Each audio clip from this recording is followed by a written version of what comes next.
Welcome, team. Today I'm bringing to you Nickeh. I'm going to say Nickeh Films because I know you as Nickeh Films on your Instagram. Mate, I usually have people over the time of this podcast. I've often said I'm bringing people who are at the top of their game, who can share any lessons that may accelerate someone else's career. So usually those people are a lot older than you, brother. You are, when I say at the top of their game, I think you're at the top of your game, but you got so much more coming. You only need to talk to you off air for 5 minutes and know like there is so much more coming. When I read Nickeh Films, I picture you making your own films one day. Like that's how creative you are.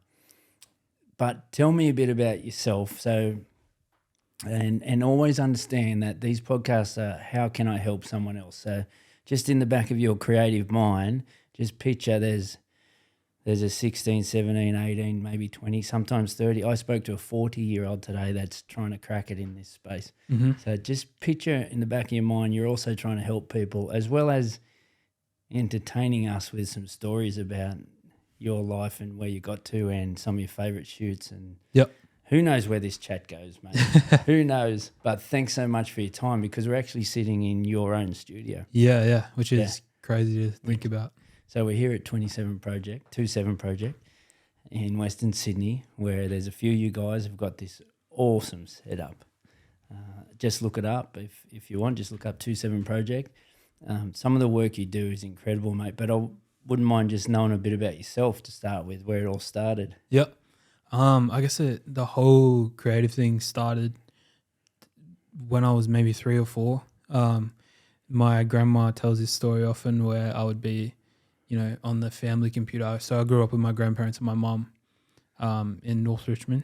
Yeah. So Western Sydney, a little bit further west than where we are now.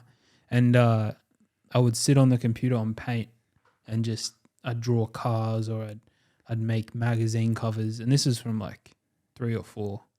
I'd be sitting on my nan's lap on Paint.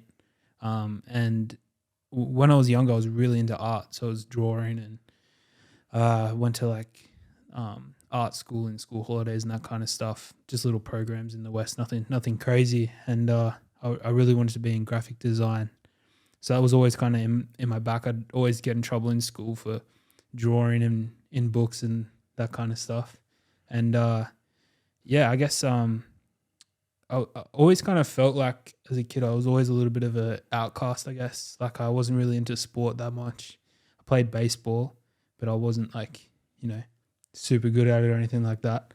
And one thing I soon learnt was that kind of like outcast kids, they always kind of like find their own group of other outcasts. And for me, that was at the skate park.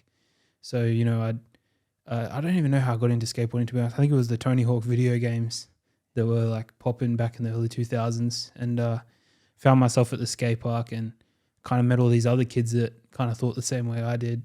And I feel like that was kind of like our escape as kids, was to hang out at the skate park. And I kind of fell into the filming stuff because I'd always hurt myself at the skate park. I'd be that kid in the cast every school holidays or whatever. And my grandparents had a little video camera that I'd take down with me to the skate park. And they saw that I was like proper into it and ended up buying me my own camera. I think I was 12 for Christmas. And then, man, none of this kind of social media or anything existed back then. But I was just like kind of, I don't know, I'd become obsessed with it. I was filming, going home. YouTube was very new and watching tutorials on how to edit and that kind of stuff. And I just become, like if you speak to any of the guys here, if I become fixated on something, I'm like, that's all I care about, So it was just, I don't know, it was weird. It was very, there's no other arty people in my family or anything like that. I kind of just discovered it by myself, and one thing led to another, and I've been winging it ever since. I love this story, mate. You have a gift. And your grandparents recognized it. Oh, 100%. That is, like you're saying you're a bit of an outcast because you weren't involved in sport or whatever, but there's lots of people that have no interest in sport. Yep.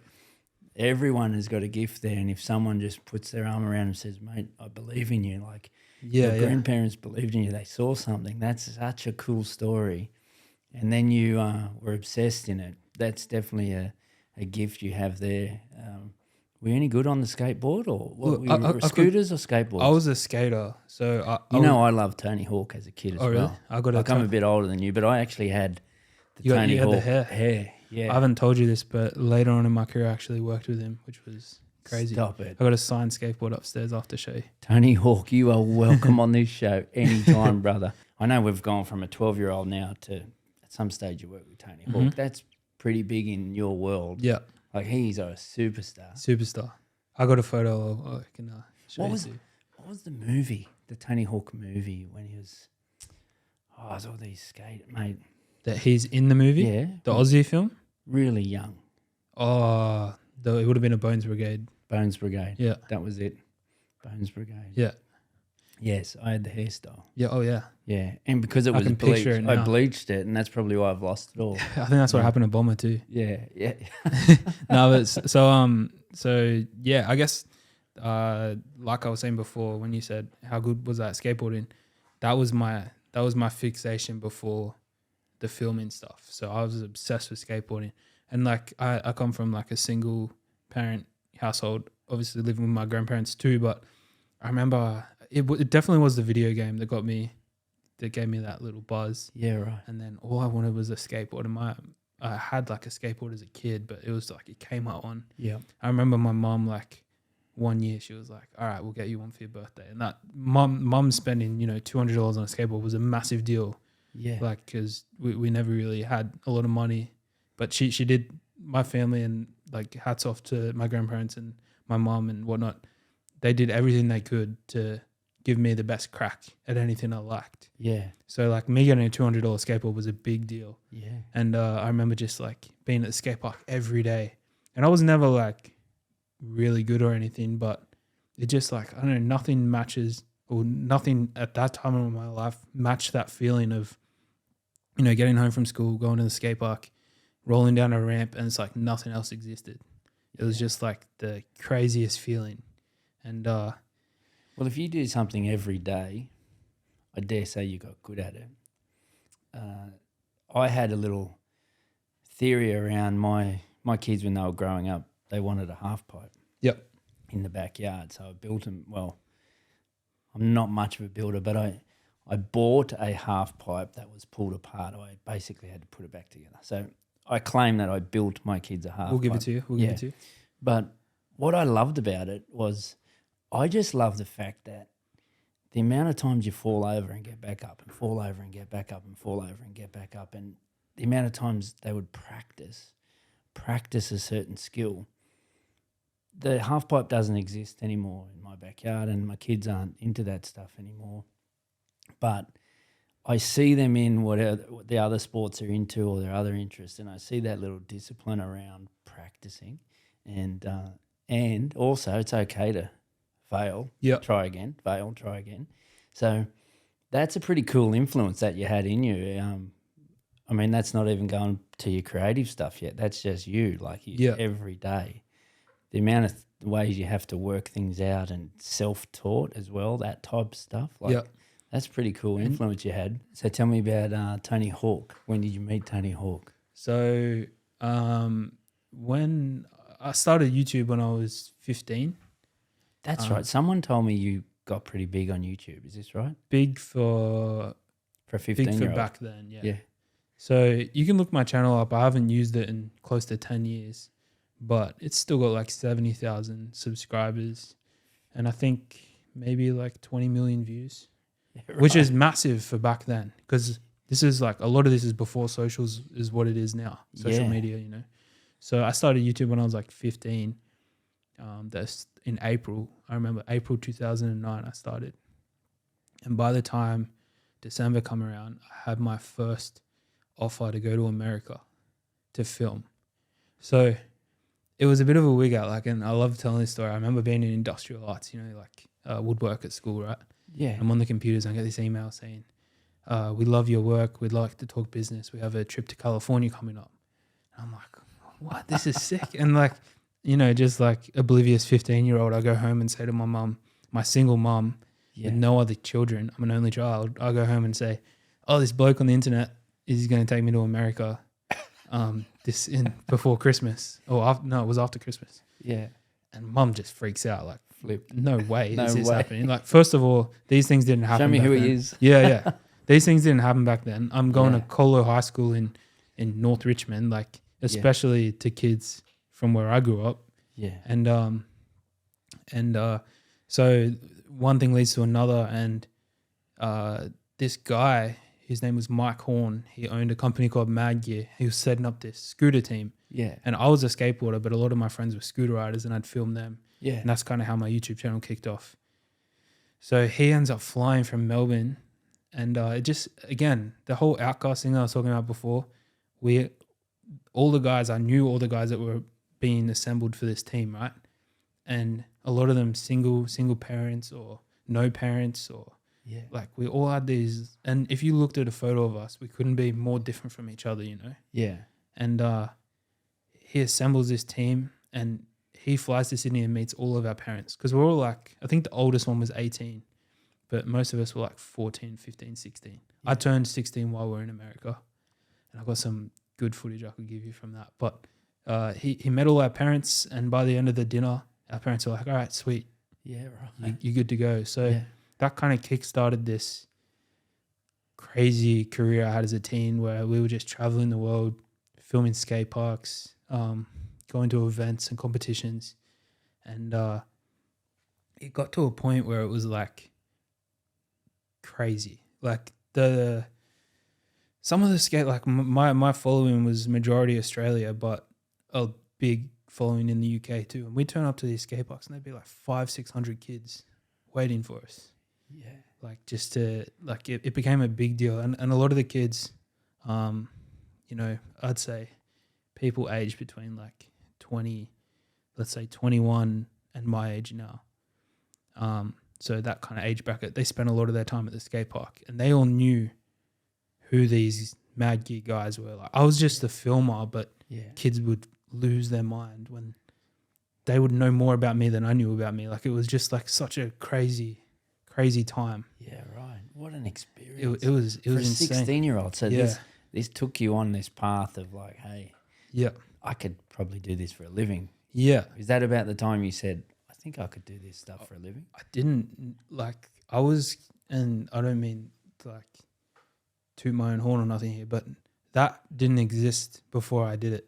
Like a kid doing YouTube and filming his mates at the skate park, making a living off that. So I didn't even think that was an option. Right. And it wasn't until I just finished high school, and I didn't get the best marks. I didn't get an ATAR.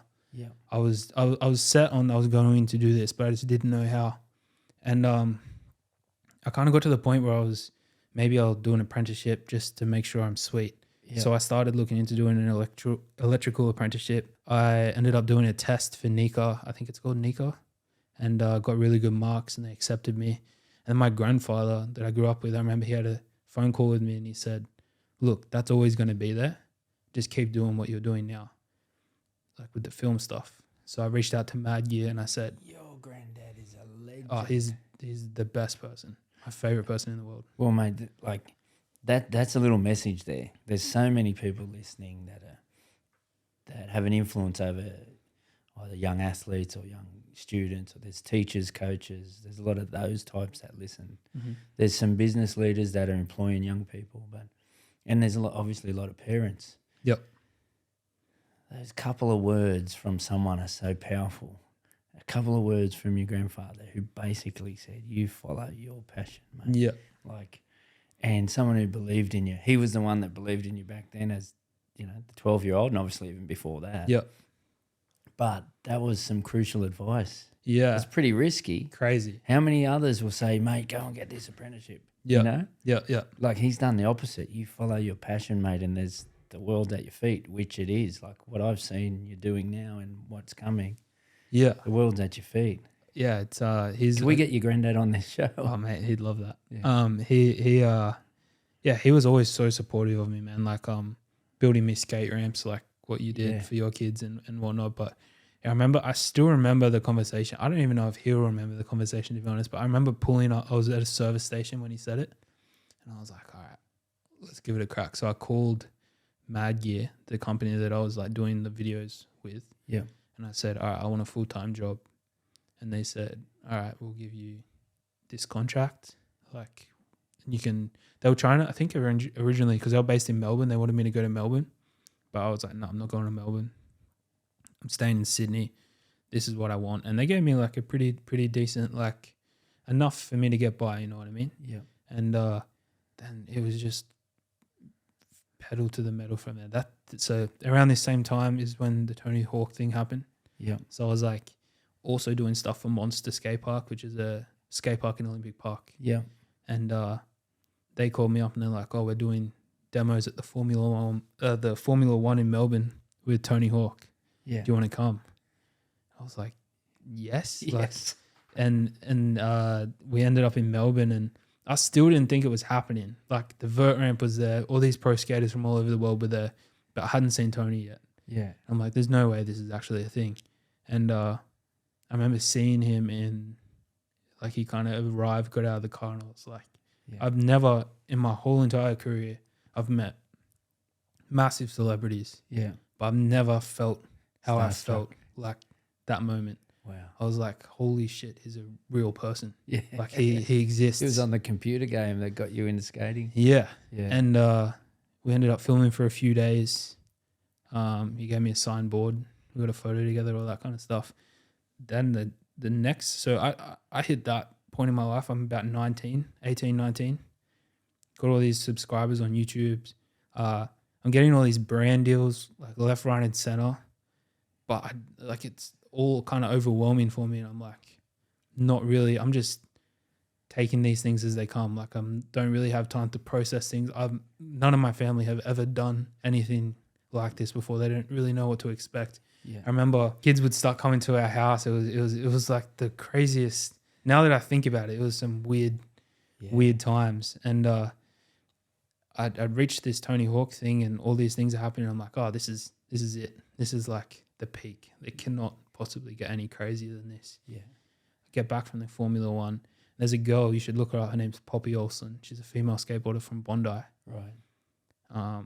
And Vans wanted, it was Bose, the headphone company, Yeah. wanted to fly her to the Vans contest in California. And she Yep. was 14. They're like, we need someone to go with her and we want someone to film it. So they called me up and they're like, do you want to do it? I'm like, yeah, 100%. So I went back to America, went to the Vans thing. And while we were there, we got invited to Tony's private compound. So we went to his head office where his vert ramp and his private skate park and everything is. I'm just there kicking it with all these guys. And I was like, I thought the Formula One was the peak. And then little did I know that was just the beginning. Just the beginning. Yeah. So you're shooting for the headphone companies, Vans. Who did you say we should look up? Poppy Olsen. Poppy Olsen. Yeah. Can we get her on the show? Do you know her that well? Yeah, I could reach out for sure. Does that mean we can go on set? We won't bring her to the studio. We'll go to a skate park and you film it. Yeah, it's been a minute since I filmed at a skate park, but we can have a look. You're probably out of my league budget-wise, but we'll talk about it after the show. So, wow, we've gone through your childhood kind of influences and some key little messages there, especially around your family and your influences there. But since then, you were 19 then, we got to when you were 19. You're now nearly 30 and you've done some crazy stuff. I mean, I tried to get you on here a month ago and your crew here at the studio said, no, sorry, he's on tour with Russell Crowe. Yep. I mean, there's a fair name drop. So we've name dropped Tony Hawk, we've name dropped Russell Crowe. So you're on tour with Russell Crowe, one of the biggest celebrities in the world. In and around all that, share some of your best moments, because I wouldn't mind editing into this on YouTube. I know the Audible people won't be able to see it, but hopefully they look it up on YouTube or even on Instagram. Let's throw some little shorts out there where you've got like a favourite photo and a story, or a favourite little video clip and a story. Yeah. Because, yeah, you've done some crazy stuff. I'd love to share it. Man, there's been so many of them. Because you're photography as well as video, as well as editing, as well as producing, as well as scripting. Like, you're the whole bit. That was the best part about working for Russell's production company. I was just around so many talented creatives in different fields.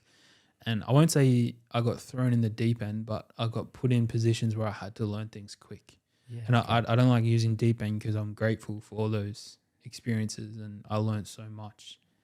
But yeah, it's been a crazy journey, man. I guess from the Tony Hawk stuff to Russell was I was doing these. So my let's say I'm 20 years old now, right? My YouTube's pretty popping. Like so I started doing these school holiday programs at Monster Skate Park. Kids would fly in literally from all over the country, spend a week with me at Monster Skate Park. We'd be put up in the hotel there, and the whole week would be teaching about filming, teaching about editing, and then by the end of the week, they got their own video to take away from them. And That's very cool. one of the kids that came and did one of my classes, his dad is Chris Murphy, the criminal lawyer. Right. And I didn't know that at the time, but I taught him. I think he just did a day with me at the skate park, if I remember correctly. And I got a tweet that night saying at Nickeh Films. I never used Twitter, so I thought it was weird. I got a notification at Nickeh Films. Thank you for teaching my young boy today. You are the future. And I was like, why is Chris Murphy tweeting about me? Like, because I remember my grandparents watching the news, and I remember seeing him on the news. He has a very distinct voice. I remember that from my childhood. And then I looked into it. I was like, oh shit, that kid today was his son. Yeah. And next thing you know, I'm in chats with him and his wife, and they're like, we can introduce you to Russell Crowe. And I was like, oh, that's not going to happen. I told my mum they want to introduce me to Russell Crowe. And Mum's like, well, I mean, go for it. Like, so I send out an email to this email address they gave me, and then I go in for an interview. They invite me for an interview. Russell's not there, but his head producer is. They interview me and they're like, do you want a job? I'm like, oh, I'd love that. And then go home, tell my family I got this job with Russell Crowe. I don't hear anything for 6 months. So I've told everyone, oh yeah, I'm going to start this job. Don't hear anything for 6 months. Yeah. Turns out he was in Turkey doing the water diviner. Right. They come back. I get a random call one day. They're like, we're so sorry. We've been away for 6 months. Come in tomorrow. So by this time, I'd already given up that was going to happen. Going to happen, yeah. I did a bit more. I went to Italy and did a snowboarding thing with a friend. Yeah. My YouTube channel was still kind of popping, but I was getting to this point where I was like 21, I think. Yeah, 21. And I was like, where do I take this? Like, there was no blueprint that existed. Instagram was like starting to become a thing. Yeah. But there was just no one had, as I said before, no one had done what I wanted to do yet. So I didn't have anyone I could really reach out to and be like, what's next? I got all this. What do I do now?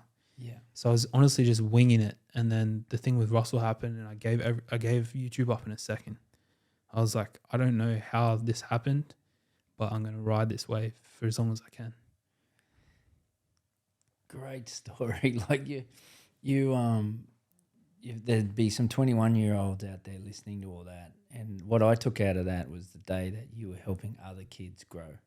So I may have mentioned this on a recent podcast.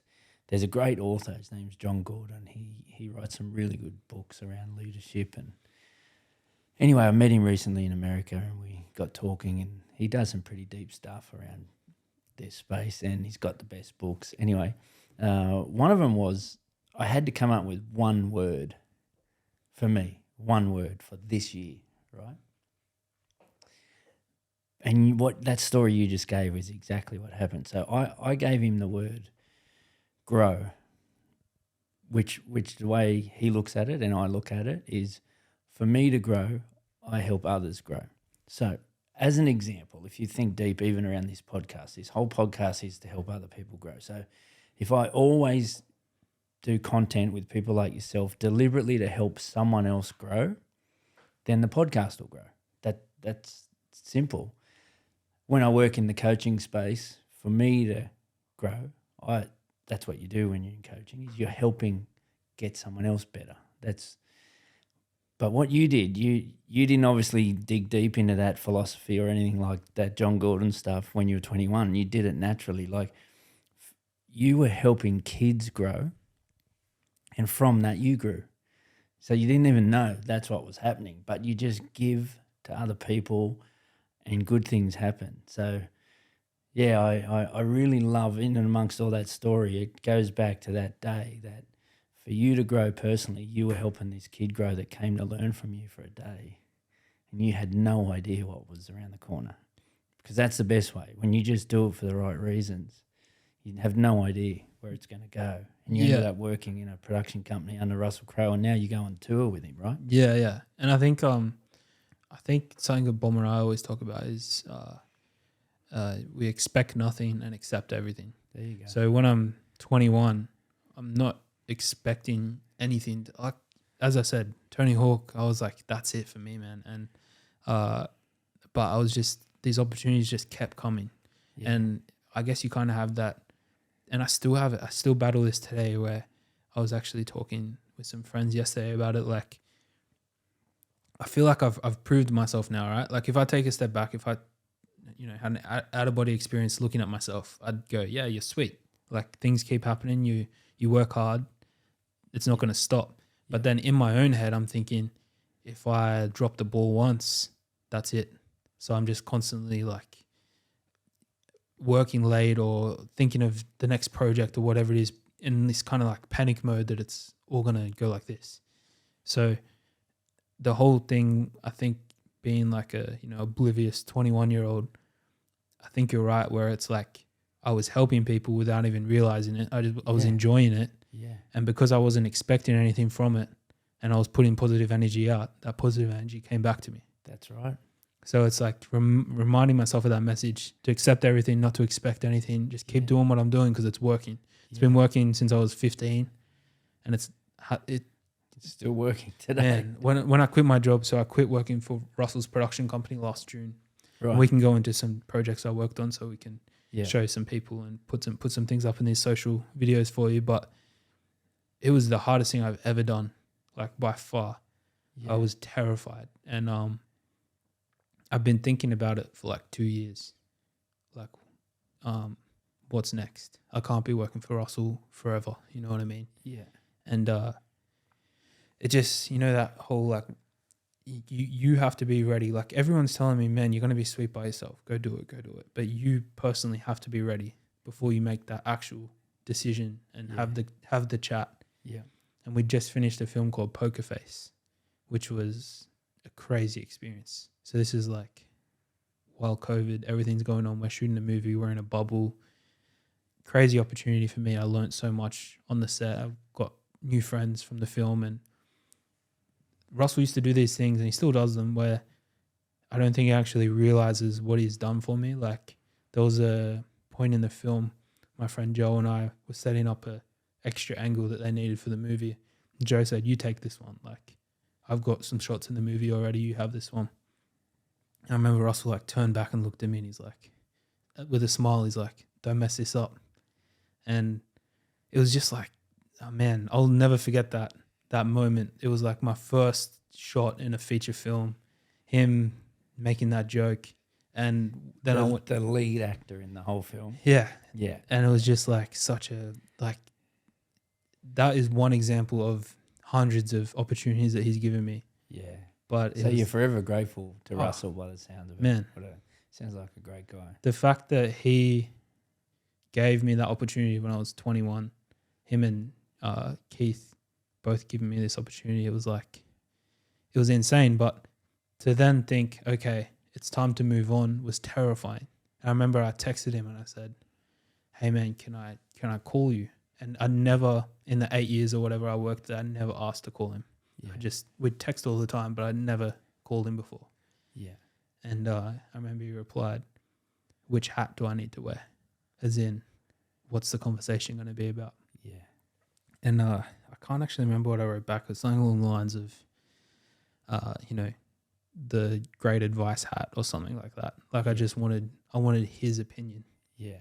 I remember he was very busy on a film at the time. He said, I can't chat until next week. I was like, far out. Like, I got a week of this feeling in my chest. And he was overseas too. I couldn't just drive to him and chat to him. So the day came and I was, the night before, I'm not sleeping, none of this stuff. I'm like, this is the hardest thing I've ever had to do. Yeah. And we had the chat, and he said to me, he's like, I've been waiting for this. Like, you're only going to grow so big here. And he gave me I'd never quit a job before. It was the first job I really ever had because I was just doing YouTube, yeah? Mm. And I was just like, didn't know what to expect. And for him to turn around and go, I remember specifically him saying, this isn't going to shut any doors with me. If anything, it's going to open new ones. Yeah. And I remember just being like, man, like, sure. Like, that sounds too good to be true. But as you said, I was just on tour with him in Europe. Yeah. I did his press junket for his recent film. Like, he's still providing me these crazy opportunities to this day. What a great man. Absolute legend. So, yeah, I love that. People probably don't see that side of him as a leader in his business. So the real leaders of any industry, whether it's coaching, captain of a team even, like an athlete, like the best leaders are building other people up. So he could have taken that as, righto, he's quit, see you later, I'll get someone else. But he actually genuinely cared about you still growing. And now to hear the jobs that he's giving you is pretty crazy when you think about it. Man, it's insane. And I still, to be honest, I still wig out when we do things together. Yeah, right. And I don't think I'll ever get over it. But just those little moments are something that I'll not only constantly think back on and appreciate, but if there's ever a moment where I'm doubting myself, I find that I go back and I go, okay, 10 years ago you were hanging out at the skate park. Now you're doing this. Yeah. Just keep going. And I'll think, that's like my tattoos on my arm are all different projects I've worked on through him. Really? Where I've been like, they each have their own little story of why I got that tattoo. But that's why I've got it's like constant reminder, like just, what I'm doing is working, just keep going. Great story. Well, mate, why don't we, because I really do want to edit some stuff up. Mm-hmm. If I just said favourite photo you've ever taken, what comes to mind? Yeah. There's just so many of them. I could give you a couple. Yeah. I don't know if I have a favourite. Oh, all right. I guess there's a couple different photos for a couple different reasons. One, and they might not be the best photos I've taken, but they're my favorite because of meaning. Let's go. All right. What do you got? Well, first one, this tattoo here. Yeah. So this was we're in Hong Kong, and we were actually there for a film recce. So a recce is when you go and check out locations and whatnot before you do the film, so you know what you're working with. The film never happened, but the trip itself was incredible. We were staying in crazy hotels, flying helicopters from Hong Kong to Macau, doing all these insane things. And I remember we went for a walk in Hong Kong just to, check out the city. And I was far out. I would have been 21, 22. It was my first ever trip with Russell overseas. And I remember finding this piece of graffiti and taking the photo. And I remember he was like joking around, but he yelled at me, he's like, would you hurry up? And I look and I just see him like, down the alley. And then I look at my camera, and it was just almost like one of those moments where you just like realize that just reality hits you and you're like, man, I'm in Hong Kong right now. Russell Crowe just told me to hurry up. And I'm looking at this camera thinking, this is insane. Yeah. Like, how did this piece of, equipment get me here? So that was crazy. And that photo, I had it as my wallpaper on my computer for years, and then later on in life, I was like, I'm going to get that tattooed. Now it's tattooed. But then I can put a bunch of photos up here. Everything I've done with Bomber, everything I do with my friends here, just they all have their own value to me and their own unique story. But all this content that we're creating here, and I can show a bunch of it now, but every day I come here and I'm doing what I feel like I was put here to do. Yeah. And I get to do it with my best mates, Ty, Bomber, Chris. And there's young kids coming through now that I'm still getting to do this whole teaching thing with. Awesome. And there's people coming in here like footy players and whatnot that might not have thought about doing this kind of stuff before. Yeah. But now that we've built that place like that, was that typical? You build it, they will come kind of Yeah, idea. yeah. Like, That was a great movie. yeah, it was a great The movie. baseball. See, there you go. Yeah. You had So- a bit of baseball in you as a Bit kid. of baseball You in me watched as a that kid. movie with Kevin Costner. Yeah. Yeah, and Is he that the builds one? it on the farm. Yeah. Yeah. But it's like, yeah, I don't know. I feel like I was meant to be. I've got no desire. Like I've done the whole Fox, Yeah. worked in the Yeah. city, done all that kind of stuff. Yeah. But I feel like my whole purpose was to do something out here. And now that we're doing something out here, everything's working and starting to build and give other people inspiration to do stuff, which is Yeah. crazy. Awesome. So, were you going there? Did you have a photo with Bomber when we just started that? So I can show a bunch of the stuff that him and I have done together. Yeah, I you've can put it done up some here, cool but stuff. yeah, we bounce off each other like crazy. It's some of the stuff that, and I think the best things that happen are when we're just winging it. He'll make a pair of shoes, Yeah. and then I'll go, oh, let's try this, and then it works, and we're like, far out. Like Yeah. we very rarely script anything. We're just out there and we innovate and just, like try different things. And we have references that we send each other all the time. But there's been times like, I think we kind of started that whole floating shoe thing, which you were talking about before. Yes. And then it was just like, okay, how do we make this cooler and cooler and cooler? And Well, that's something because if anyone here goes to Nickeh Films on Instagram, there's so much you do that you don't put out there. yeah, Like some of your film stuff, your production stuff, your big company works that you do. I notice you don't put out there, but there is a lot of the shoe content and a lot of the creative stuff with Bomber and stuff like that. So what I did, I'm going to challenge you live on here. Yep. You saw me bring some stuff to this studio and you're looking at me like, what is that stuff, right? But I've been told someone gives you a product or a little idea and you just go away and just come up with crazy stuff. yeah. So there's a product they've supported. They actually supported the Nathan Cleary episode that we did. I'm going to dig it up here. 1 second. Now you're still going to look at me like, what is this? Right? So I've bought you a rugby league ball. Yep. Did you ever play rugby league? Or Played baseball? rugby union. Rugby union. I can probably dig up some photos for you. Out in Penrith, you obviously follow the Penrith Panthers. Yes? Yes. Yeah. So anyway. Don't tell Russell. That's right, because you worked for South. In and amongst all this, he worked for South Sydney. That's right. So there's a product called Catch Pro bands. Yep. Now, I'm just going to throw them on this table for you, and I'm going to leave them with you. And by the time we edit this, I'm hoping you're still you're looking at them like, what do they do? I'm going to show you. Ready? I've got no idea what this is. Right. So one of the most important things in any industry is fundamentals, right? Yep. There's fundamentals in film. There's fundamentals 100%. in whatever, right? There's a thing in rugby, or a lot of ball sports, is how you catch the ball. Yep. Catching the ball and how your hands are, how your wrists are, how early you catch a ball. These Catch Pro bands are just a tool that helps people get that most effective catch. It's not like a coach doesn't tell them, hey, catch the ball early catch, get your hands up. Like, people get told that anyway. But when you actually put these on your wrist, it makes you value the fundamentals. Yep. It makes you catch the ball early. So I'm just going to give you these. There's all different lengths for different type of levels, different drills. You don't even need Right, to so know it's them. Each color a different. Different length. different- That ones will keep you close. So that one will allow Yep. you to still do certain things with your hands. But the basic thing is catching the ball early. Yep.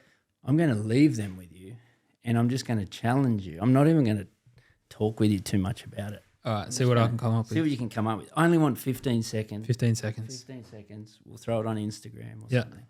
Because I've just been told, I mean, you've had car companies, tell me something, you've had huge companies Oh, that yeah. you do stuff, but they just kind of plant a seed and you come up with a concept and it turns out you're winging it a lot of times, but you're bouncing stuff off. Like, what's going on in your head is crazy. Man, Like, there's some kind of spectrum that I'm on. But it's a gift, brother. Yeah, I don't know. It's a gift and a curse, though, because I'm constantly thinking. Like, if you ask Bomber, like, he'll see me some days and I'm just like, correct me if I'm wrong, but I really do believe that using your brain is like using any muscle, right? Yeah. Use your legs too much at the gym, your legs are gonna hurt. You use your arms too much at the gym, your arms are gonna hurt. But I fry my brain all the time. So you get fatigued. Man, crazy fatigue. Like I'll come in here some days and just be like dead. And he Bomber loves it. He'll be laughing because you can see it in my eyes, like, you know, the lights are on, nobody's home kind of thing. Wow. So what do you do? Because one of the biggest things in sport, if you have worked your legs so much, is getting rest. Yeah. Because then it grows and then you get stronger again and you rest. Or, Yeah. Rest is an important thing, or even like doing certain things to recover from certain things. How do you? I still don't know. Don't know. It hasn't like I try to give myself breaks. Now I'm a bit older. I'm starting to realize that I need to give myself breaks. But there was a time at this studio, so it was recently. I think it was well before the tour, maybe 6 months ago, where I was here and I was physically sick. Like I couldn't keep my lunch inside, anything. Like I was just vomiting, and I was just getting smashed that week. And one of the biggest things I deal with all the time is like the content I'm making is what people use to sell their products, right? So if I've got let's say I got 6 clients that I'm working on at a time, right? So I got 6 people waiting on me for the content so they can make money. Yes. And I got this issue where I like won't say no. So, and this is something I'm working on now. Yes. And I'm building my team so I have people to help me and whatnot, but I'll get it done. Like if you need this done to launch this product on this date, I'll make sure I can get it done. So this particular time I was just like getting smashed. I got these people pulling me in every single direction. And I'm just like, yeah, no worries. I got it. And I'm doing these heavy jobs. Again, I'm using my brain. I'm doing VFX, doing whatever it is on the computer. And it's a muscle. I'm using it and constantly having to think. And the problem is I might only have to do 6 videos, but every one of them is different. And I got to come up with a new concept for each one, so that it might be, say, 6 videos for one client, right? So Shoe Grab, one of my biggest clients, they give me a pair of shoes like you've just given me the bands. Yeah. I got to come up with a video. If I had to do that once, that's fine. But if I have to give them 6 videos in 1 week with a pair of shoes, it's like, okay, how can I make 6 videos on one pair of shoes different? Yeah. And then to do that again the next month. I've seen some of the Shoe Grab stuff. Yeah. Very cool. Shoe Grab's cool because Jay from Shoe Grab is a creative as well. So we get to bounce a lot of ideas off each other. Yeah. And we come up with some pretty cool things, but it's like constantly thinking, how do I make it different next time? How do I make it different next time? And then when you're doing that with 6 different, and I'll never take on like a competitor or anything like that. So, or someone in the same field. So if I got Shoe Grab as a sneaker store, I won't do any other sneakers except for Bomber. Yeah. If I got Super Cheap Auto, another one of my clients, Yeah. I'm not going to go and do stuff with Repco or anyone like that. Yeah. So I'm always, and I like it like that because then it's like different things all the time. 1 week I'll be shooting Bathurst 1000. Well, also those clients would really rate that about you too. Oh, 100%. There's a level of loyalty. You have to have loyalty. And you know what? Clients like Super Cheap Auto, I'm loyal to them. They're incredibly loyal to me. Yeah. Like they understand if I say I've got to go to Europe for a month with Russell, they're like, yeah, go do your thing. Yeah. And I'll know that I'll have work to come back to. But could I go back? You just said, so the Shoe Grab, then there's Bomber sneakers. Make sure people look up Bomber sneakers. Yep. He told me a story when I spoke with him that he come up with some shoe he was going to drop, and you hyped it. So you make people money. That's what you said that before. You got 6 companies that they're relying on you to help them sell their product. Yep. He's only a small example, but I thought it was a fascinating story. He told me, correct me if I'm wrong, he told me that he had a certain shoe that he did a certain design to it, and you hyped it, and within 3 hours it went crazy. He told me it was something like $40,000 overnight. Like it was something ridiculous. Yeah, I was like, what? So this Catch Pro bands, I've just said go make something here. Yeah. I'm picturing the way you hype it. All of a sudden, every single school, every single kid's catching a ball with these. I mean, because elite players already do, but the way you hype stuff, like, is that true, that shoe story? it's actually crazier than that. It wasn't 3 hours, it was 3 minutes.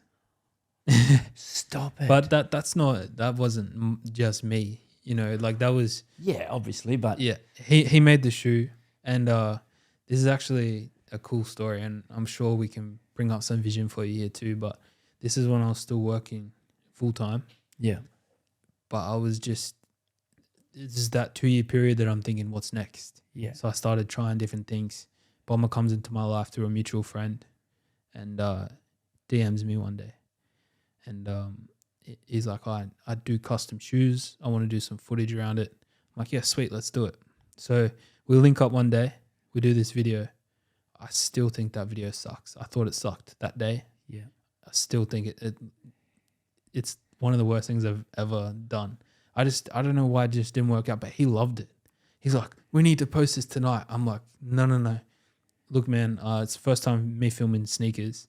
Let's do another shoot. I'll do it on the house. We'll do another one. So he comes and picks me up from work at Fox Studios, and we go into the city and we do this this video in the city, just him walking around, and it was much better. I was much happier with it. yeah, I felt like I'd finished the job, and I was like, looking at this product, I'm like, you got something special here. I've never seen this before. I know people are gonna love it. Let's like actually, and to be honest, I didn't even know what to do with the product, but I said to him, we need to make sure that the release of this content and everything is just perfect. So we put it out there. We created demand for it, saying there's only a certain amount of pieces available. We shot proper nice lighting product photos, which he hadn't done before. Everything was on his phone. We built him a new website, just a clean website. We did all this in about a week, and then we're sitting at Starbucks at Penrith, and I'm like, you ready to hit the live button? He's like, yep, let's do it. Bang. I cannot close this website down quick enough. It's just bing, bing, bing, bing, bing, bing. And Shopify, I don't know if you've ever heard it. It's like a cash register sound effect. No, I haven't. It's like cha-ching, cha-ching, cha-ching every time you get a sale. Yeah. We're sitting at Starbucks and we're flipping out. He's selling like 2 or 3 pairs of shoes a week, and I can't shut it down quick enough. In 3 minutes, he sold 55 pairs.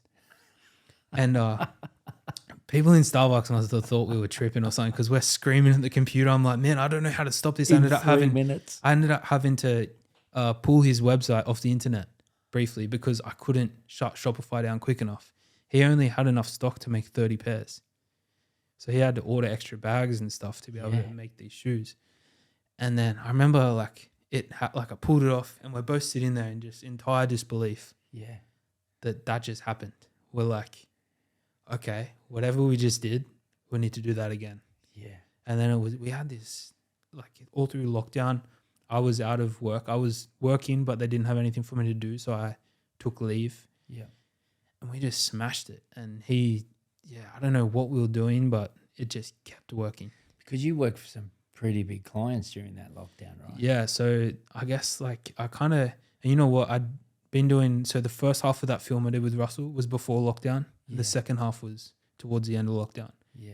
So I had all this new motivation. I'd seen this big movie happen.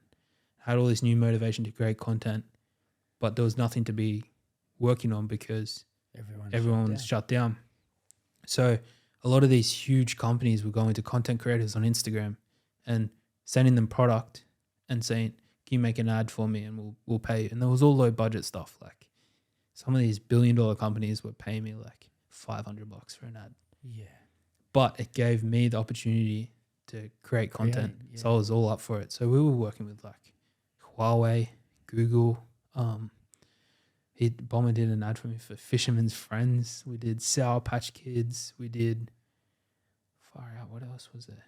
And I can show you all this content. Yeah. Which even I feel like as a creative, I've become 10,000 times better in the last year than I did the first 14 years of me doing this. So I look at this content now, and I'm like, that's rubbish. It's almost like it happened for a reason, right? Yeah, but we learned so much, and all these, everyone was loving them, man. Like because I was using all the boys from Penrith and like all my mates, and they're popping up in these huge ad campaigns on social media. Like Johnny Evans is popping up in a Klarna ad, which is like Afterpay.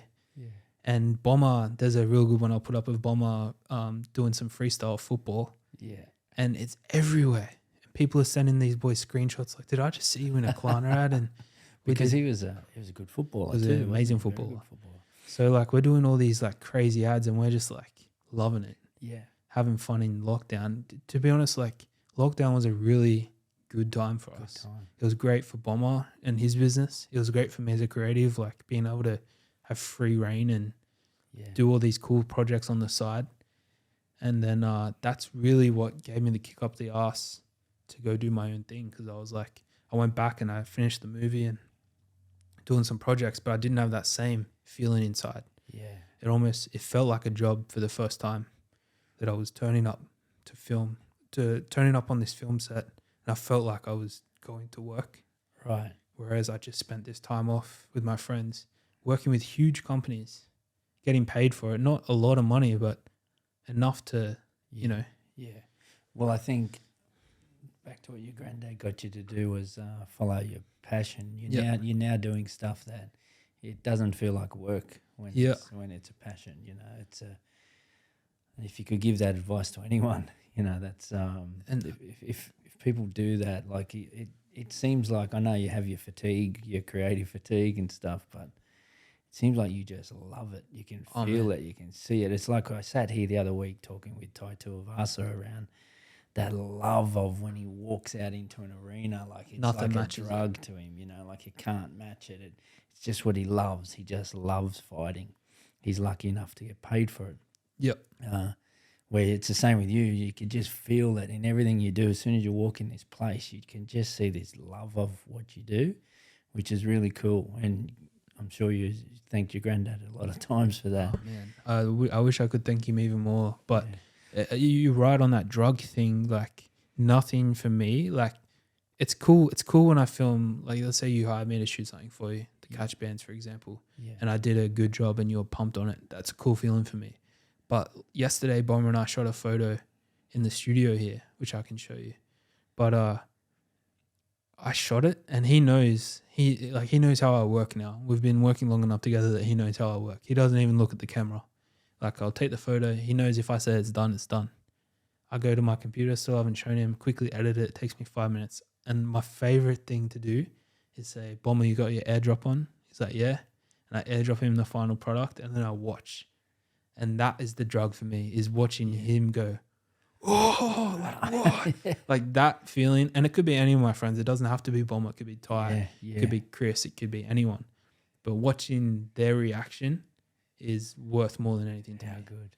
Mate, what about, so you're doing a lot of this content and you know, you obviously have to earn a living as far as the big companies that employ you, but the doco piece or the filmmaking piece, like, I know you have the filming skills, the editing skills, the photo skills and stuff, but there's something about you that likes these docos. Yep. Where do you think that may go?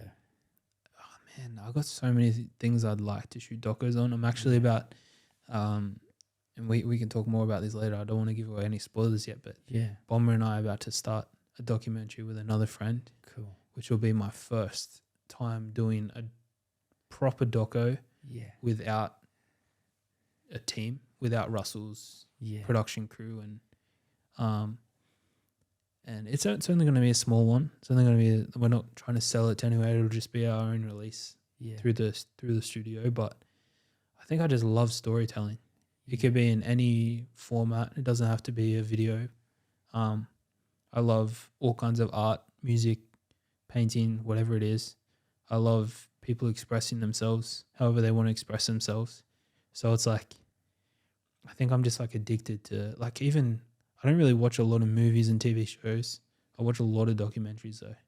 Yeah. I think it's just like I find, and I don't know what's in the water in the West right now, but there's so many people just giving it a crack and doing really well. Like you got Ty and you got Tyson doing crazy things in MMA. Yeah. You got the Penrith Panthers doing insane things. Then you've got creatives like Bomber, Kyle, from Seta that are doing crazy things. And it's just like all this movement and this being at the forefront of this Western Sydney movement. It's just like, it's impossible not to tell these stories. Like these stories need to be told. And there's a lot of stories I want to tell. And awesome.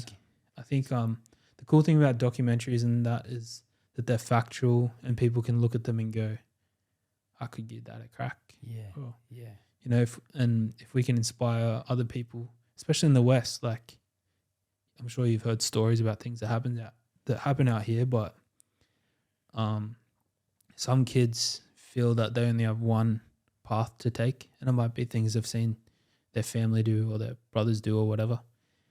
But if we can inspire some kids or adults in the West to give something else a crack, and then it leads to a sneaker designer 10 times bigger than Bomber, or a filmmaker right, 10 times bigger than me, then yeah, I love your approach to that. I mean, I was some of my best years of my life, which included those COVID years, was with the Penrith Panthers. So my job was head of performance with that team, and some of the experiences and that I'll remember forever, including that grand final against South. You might have been working for South at the time.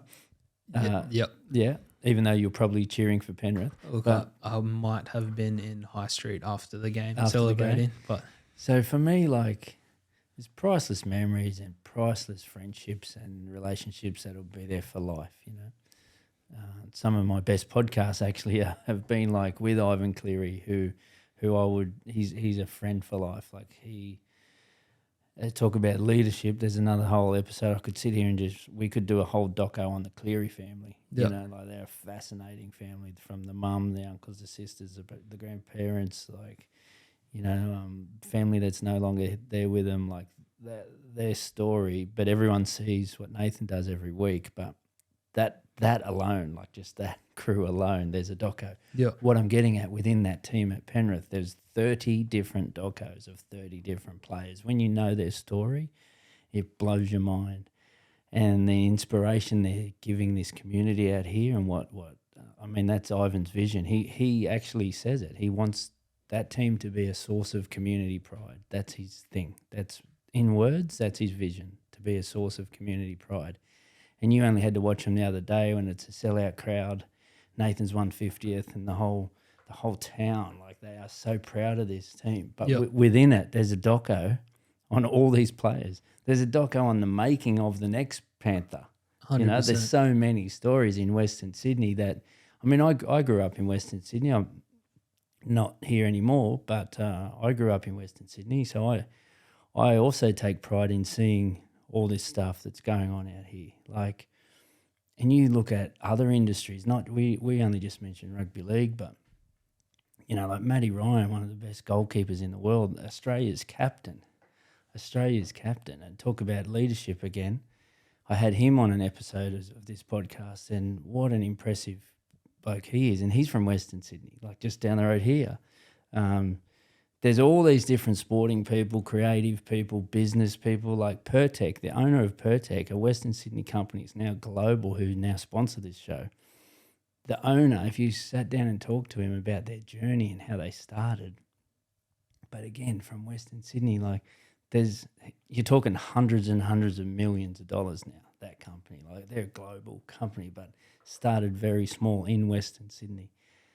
So you're onto something there. I can't wait to see what you're coming up with. But there's so much going on out here, and you are definitely the leader in the creative space out here. So it's going to be interesting. I think it'll be a story almost like how your YouTube started. No one was doing YouTube. You know, no one was doing Instagram. No one really knows all these stories yet, but I've got a feeling you're about to share some. Well, yeah, I think it's... you know that saying, I can't remember it word for word, something along the lines of, first they'll ask why you're doing it, later they'll ask how you did it. Mm. It's kind of the same with what we're doing with the studio. I feel like I remember in high school, people being like, oh, you hang out at the skate park, you're doing this, you're doing that. Yeah. And not just people from school, but just people in general. And now I run into some people and they're like, mate, how'd you get that job with Russell Crowe? Or how'd you do this? Or how'd you do that? And I'm like, hanging out at the skate park. Yeah. And same thing with the studio. We're building a studio and people are saying, why would you do that out west? What is a studio? We don't get it. Yeah. I feel that same thing's going to happen again. Yeah. In a couple of years from now, when this place might have another franchise somewhere else, or so good. They'll see all these I'll things buy come one. out. Can I buy one? Yeah, I tell you, we think the same. Well, we're getting D&M here, deep and meaningful on a podcast episode. Someone's driving the car going, can you Blake shut up? Like, Yeah. But it's the same with the podcast. My own son said, why are you doing that? Yeah. And I said, no, forget that. Like when I coach, when I work for an elite team, which that's been my life for 20 odd years, is elite sport, professional sport. But I have a vision amongst all that my job is to assist or lead or inspire someone to achieve their goal, not mine. Not mine. So like when I work for Ivan, for example, my job's to assist him or somehow to inspire or help someone else get better. That's your job. But when I say it's your job, it's never felt like a job. I've never felt like I worked. Like I just love doing that. So the podcast is now the same. Yep. Like my son's like, why are you doing it? Why are you doing it? What would you do that for? You're not going to make any money doing that, you know? And I said, it's not about that. Like I'm doing it because I know it's going to help someone else. And it's amazing what's starting to happen, you know? Like I'm sitting here now talking to you. You'll probably franchise this one day and I'll want to buy it. Yeah. Like, yeah, it's crazy how it all happens, but I never set out to do that. Like I never set out for a podcast to grow. Yeah. I didn't do that. How I started this podcast, I used to drive and listen to a lot. And I was like, geez, in 25 years of pro sport, at least the people I've met, similar to yourself, the people I've met and work with and consider close friends, there's so much wisdom out there that could be shared over some video piece or an audible piece, you know. So I just thought, I might as well start one myself. I'm not a polished journalist. I've never done it before, but I just thought there's so much to share with people, and it seems to be growing, you know. So look at Joe Rogan, man. Like he had a bit of TV experience, a bit of comic experience, but I'm sure same people said to him when he started his podcast, "What are you doing? What are you doing?" Now he sells it to Spotify for $100 million or whatever it was. Yeah, I think 200.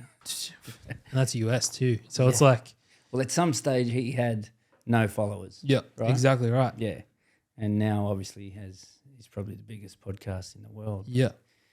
But yeah, again, I didn't set out to do it to say I'm going to have the biggest podcast in the world, but I set out to try to help people, and it just seems to be growing, right?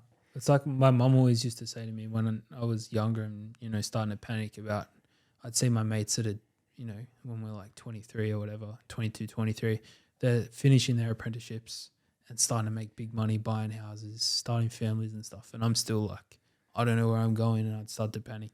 My mum would always say to me, and at the time I would just be like, shut up, I don't want to hear that right now. But she'd be like, oh, just keep doing it. Keep doing what you love and the money will come later. The money will come. Yeah. I'd be like, Mum, that doesn't help me right now. Like I need to figure out how to, and she was so right. Yeah. I just kept chipping away. And if you were, we actually have a magazine that I could show you. But when I think I was 19 or 20, I did an interview in a magazine that said, what is your life goal? It's like to start a studio with my friends. So if I could go back and tell that kid that it's happened, and it's happened before you're 30, and he didn't even know Russell Crowe was going to be a thing. He didn't know any of this was going to be a thing. Have you got this magazine? I got the magazine. We need to edit this. Yeah. That's so I said cool. I'd love a studio with my friends, and the camera I wanted was $50K. Yeah. I've probably got. I just saw it. You had about $250,000 worth of equipment when I just walked in. Yeah, so that's cool. It's like it's crazy that to me that I've achieved what I set out to do. Yeah. But as you said, this is only the start. Like yeah. I'm only, you know, I'm still stretching. Yeah. And I still know I got a long way to go, and I know I got a lot to learn, and I'm not afraid to learn more and put myself in positions to learn more. Awesome. But man. it's well, quick one. You're now wearing a t-shirt there. I've just seen this content everywhere. Setter. Am I mistaken to think you're involved in that as well? I am. Yeah. So Setter is a project that one of mine and Bomber's friends, Kyle, started a couple of years ago. And he's so talented, and he deals with the imposter syndrome stuff way more than I do. So you know how it's easy to give someone else advice, but sometimes you need to take that own advice yourself. Yeah. I'm always saying to him, man, what you have is crazy. You need to keep going. I've seen this brand. I'm pretty sure my son loves it. Yeah. I So might have all seen the boys wear it. Bizza hoodie. wear it. Critter wear I've it. seen Brighton Toto wearing it. Yeah. Yeah. So that's where I've seen it. Sony Luke, James Fisher Harris, they're all the boys are behind it, which is another cool thing about the West. Everyone's Supports down to each other. support Yes. each other. So I just recently worked with the New South Wales team, State of Yep. Origin team, and it's coming to me now. I saw Brian Toto wearing this Yep. brand. He loves it. Yeah, gotcha. So Kyle kind of started this brand, and he was doing quite well for a while, and then he's kind of he's got a family, he's got kids, he's in that mind of being the supporter for his family. He's got to do what he's got to do to feed his family. So it kind of got put on the back burner a little bit, and then Bomber and I we know that he would give anything for this to be his bread and butter. So we kind of sat him down only a couple months ago, right before I went to Europe, and we said, let's give it a proper crack. We'll come on board, help you. I'll do content. Bomber's great at dealing with manufacturers, and all this is Australian made, cut and sewed here in Sydney. Right. So Because the hoodie looks really good quality. Unreal. And I'm not being biased. No, I know, but I didn't know that. I'm just seeing you sitting there in it. I'm thinking I have seen the content around it, and it's like got your name written all over it. Yeah. Yeah. So you'll be seeing a lot of that coming soon. Awesome, mate. I'm going to thank you now. We'll cut it off. I could talk to you all day though. I'm just thinking about if someone's listening, they've been on their way to work. There's a few little nuggets of gold. There's grandparents, I reckon, have just decided about how to inspire their own teenage grandson. There's parents. I guess with that as well, one last thing on the grandparents thing. If you're, talking about gaming, for example, if your grandchildren, that's what they want to do, let them at least give it a crack. Yeah. Like it might be something new that you don't know about. My grandparents didn't know about YouTube. Yeah. But, they supported my decision. And I love that message, mate. I love it because you said earlier in this podcast you used to get in trouble at school for drawing in books. So there was teachers trying to get you in trouble for that, but there was other people in your life who encouraged it. Yeah. And look at you now. If you find what kids are actually passionate about, that should be what goes on in schools, in my 100%. opinion. Like you were passionate about this. You had a gift. You were creative, and it happens in all different little areas. I see it because I've got three teenage kids, and if you just find what they're passionate about and encourage that, and you want people that are in charge of them, and the majority of their life is at school at the moment, you just hope that there's teachers there that are just encouraging in their passion. Yeah. You're a prime example. The principal of my primary school, who wasn't principal while I was there but is now, Mr. Thurling. Shout out Mr. Thurling. He kind of realized this quite some time ago, after I graduated, and I've been back to the school on multiple occasions. He built a film studio at the primary school and a podcast studio, and they have their own radio station there that all the parents listen to. So it's cool that there are teachers out there willing to try new things and go against the normal curriculum that they do. But it's crazy. Like I would go there maybe once a term. I haven't for a while, and I'd teach them something about cameras. And then I'd go at the end of the year where they have their own little film festival at the school.